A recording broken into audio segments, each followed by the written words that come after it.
terdapat di dalam kitab kudus Perjanjian Lama, yaitu kitab Yeremia pasal 31 ayat 31 hingga ayatnya yang ke-34. Sekali lagi, Yeremia 31 ayat 31 hingga ayatnya yang ke-34.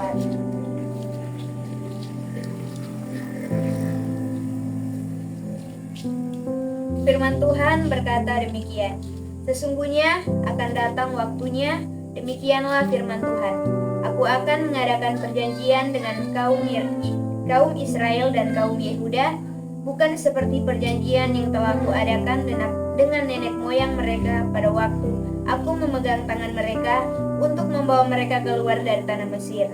Perjanjianku itu telah menjadi ingkari, meskipun aku menjadi Tuhan yang berkuasa atas mereka. Demikianlah firman Tuhan. Tetapi beginilah perjanjian yang kuadakan dengan kaum Israel sesudah waktu itu. Demikianlah firman Tuhan. Aku akan menaruh Tauratku dalam batin mereka dan menuliskannya dalam hati mereka. Maka aku akan menjadi Allah mereka dan mereka akan menjadi umatku.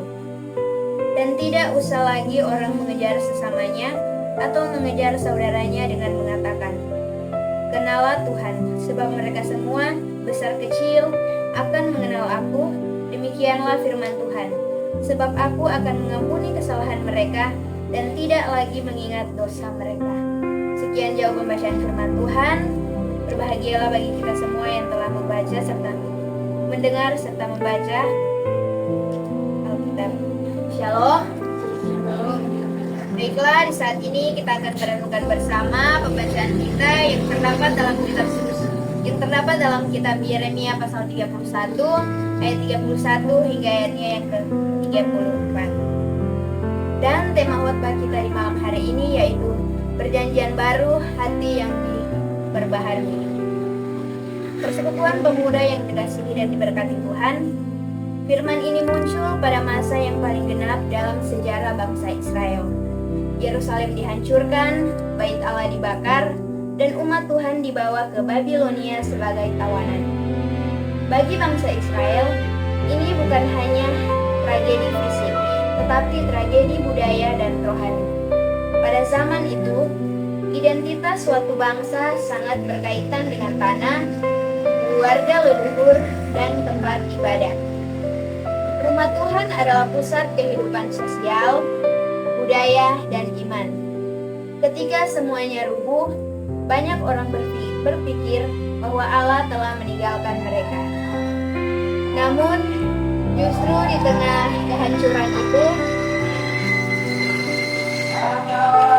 Allah berbicara melalui Nabi Yeremia, nabi yang penuh air mata karena menyaksikan dengan mata kepalanya sendiri bahwa bangsanya itu hancur. Dan firman yang keluar dari mulut Allah bukanlah firman penghakiman, tetapi firman harapan, yaitu aku akan mengadakan perjanjian baru. Untuk memahami itu, kita perlu kembali ke budaya dan sejarah perjanjian dalam perjanjian lama.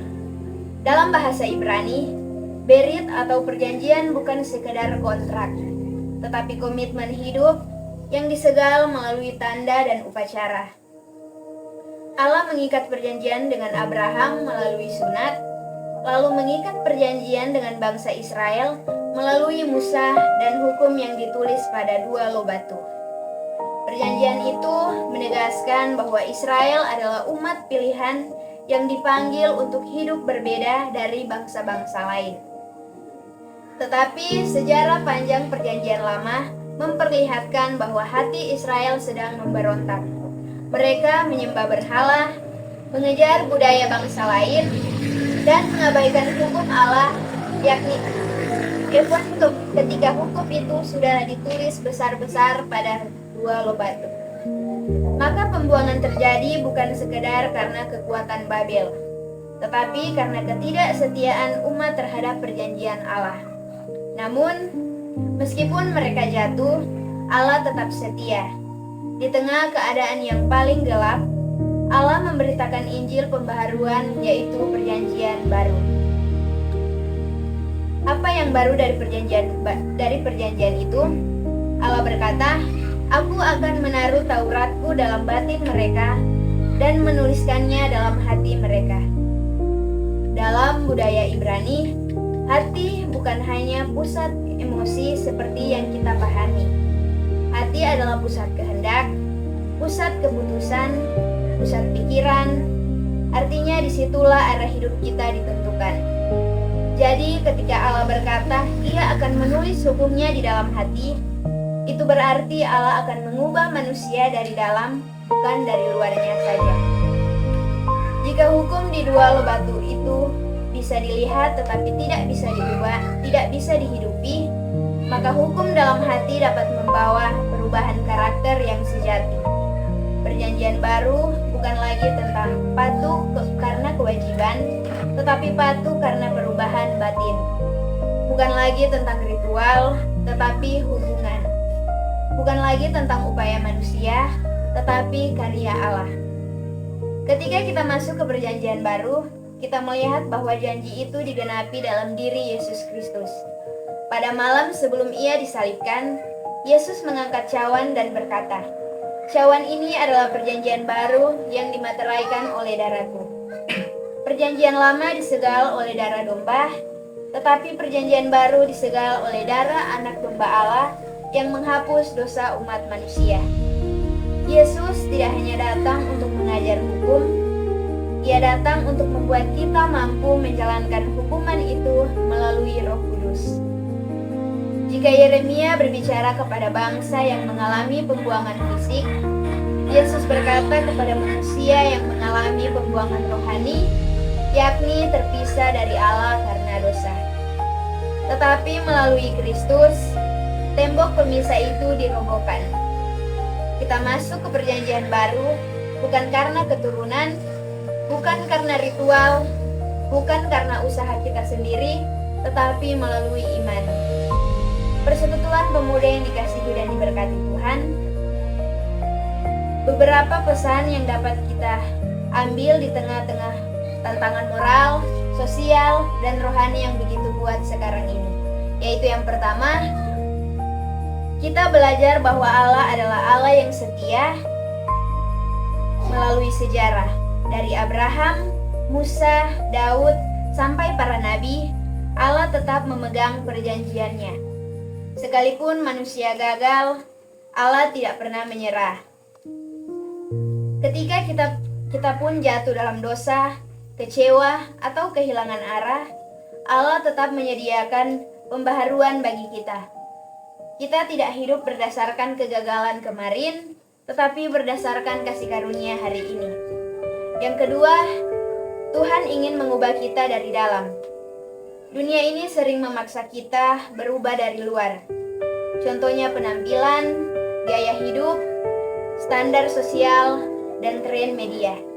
Tetapi perubahan sejati tidak lahir dari tekanan luar, melainkan perubahan sejati lahir dari hati yang disentuh oleh Tuhan. Hati yang diubah akan menghasilkan pikiran yang diubah, dan pikiran yang diubah akan menghasilkan hidup yang diperbaharui. Yang ketiga, perjanjian baru mengingatkan kita bahwa iman Kristen bukanlah aturan, tetapi hubungan. Allah mau kita mengenal Dia, bukan hanya tentang Dia. Dalam Yeremia, Allah berkata, "Mereka semua akan mengenal Aku." Dalam perjanjian baru, Yesus datang untuk memungkinkan hubungan itu terjalin kembali. Kita dipanggil bukan hanya menjadi orang yang tahu firman, tetapi orang yang hidup dalam firman.